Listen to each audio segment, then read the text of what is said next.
ఇక తెలంగాణ ముఖ్యమంత్రిగా రేవంత్ రెడ్డి రేపు ప్రమాణ స్వీకారం చేయనున్నారు. దీనికోసం హైదరాబాద్లోని లాల్ బహదూర్ స్టేడియంలో అధికారులు ఏర్పాట్లు చేస్తున్నారు. ఎల్బీ స్టేడియంలో జరుగుతున్న పనులను తెలంగాణ ప్రభుత్వ ప్రధాన కార్యదర్శి శాంతికుమారి పరిశీలించారు. DGP Ravi Gupta, GHMC commissioner Ronald రోస్లతో కలిసి భద్రతా ఏర్పాట్లను పర్యవేక్షించారు. పోలీస్ ఉన్నతాధికారులతో పాటు కాంగ్రెస్ నేతలు, సాధారణ పరిపాలనా అధికారులతో చర్చించారు. ప్రమాణ స్వీకార కార్యక్రమం ఉదయం 10 గంటల 20 నిమిషాలకు ఉంటుందని అధికారులు తొలుత చెప్పారు. అయితే తర్వాత ఈ ముహూర్తాన్ని మధ్యాహ్నం 1 గంటల 4 నిమిషాలకు మార్చినట్టు తెలుస్తుంది. దీనిపై మరింత సమాచారం మా కరెస్పాండెంట్ దుమ్మాజీ నవీన్ అందిస్తారు. నవీన్, చెప్పండి, రేపటి ప్రమాణ స్వీకారానికి ఎలాంటి ఏర్పాటు చేశారు? తెలంగాణ రాష్ట్ర నూతన ముఖ్యమంత్రిగా రేపు రేవంత్ రెడ్డి ప్రమాణ స్వీకారం చేయనున్నారు. దీనికి సంబంధించి ఎల్బీ స్టేడియంలో పూర్తి ఏర్పాటు చేశారు.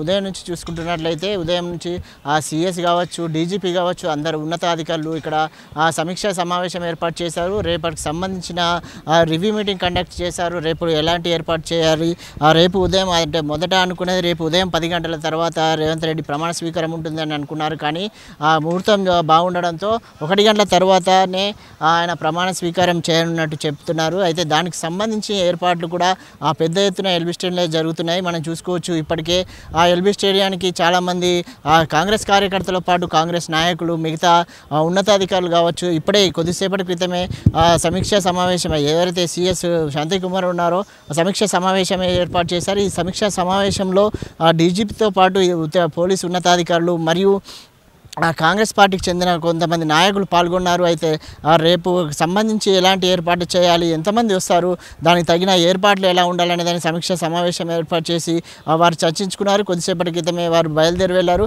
ఇప్పటికి చూసుకోవచ్చు, గ్రౌండ్ మొత్తం కాంగ్రెస్ పార్టీ కార్యకర్తలు కావచ్చు, నాయకులతో నిండిపోయింది.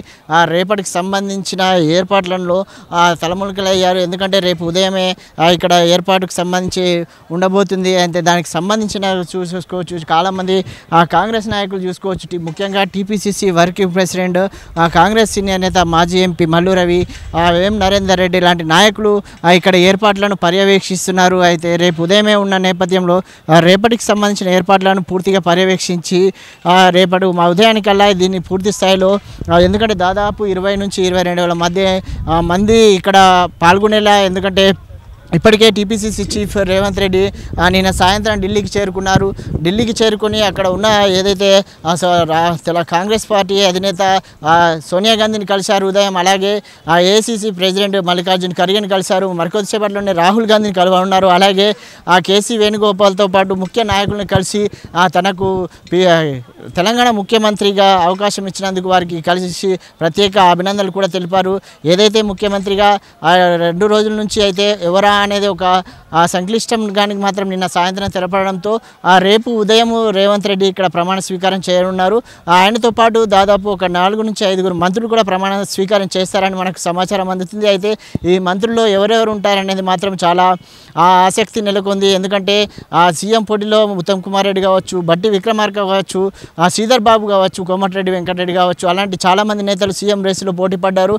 అయితే ఎవరు ఉప ముఖ్యమంత్రిగా ఉంటారు, ఎంతమందికి ఉప ముఖ్యమంత్రి పదవి ఇస్తారనేది మాత్రం ఒక సంక్లిష్టం నెలకొంది. ఎందుకంటే ఉప ముఖ్యమంత్రి ఒకరికే ఇవ్వాలని కూడా చర్చ కొనసాగినట్టు మనకు నిన్న సమాచారం అందింది. అయితే ఎవరికి మంత్రి పదవులు ఇస్తాయి, ఎవరెవరికి ఏ పోర్ట్ఫోలియోలు ఇస్తారనేది ఆసక్తి నెలకొంది. ఎందుకంటే ఆ సీనియర్ నేతలందరికీ చాలామందికి మిగతా ఏదైతే మంచి పోర్ట్ఫోలియోలో ప్రధానమైన ఏదైతే మంత్రి పదవులు ఉన్నాయో వాటికి కేటాయించే అవకాశం ఉంది. అలాగే మానవ వర్గాల వారీగా చూసుకున్నట్లయితే బీసీకి కావచ్చు, మైనార్టీలకు కావచ్చు, అలాగే ఎస్సీ కావచ్చు, ఎస్టీకి కావచ్చు, వీళ్ళందరికీ కూడా మంత్రి పదవులు అవకాశం ఉంది. అయితే వీరిలో చాలామంది సీనియర్ నేతలకు మంత్రి పదవులు అవకాశము దక్కే అవకాశం ఉందని మనకు తెలుస్తుంది. Right Naveen, thank you.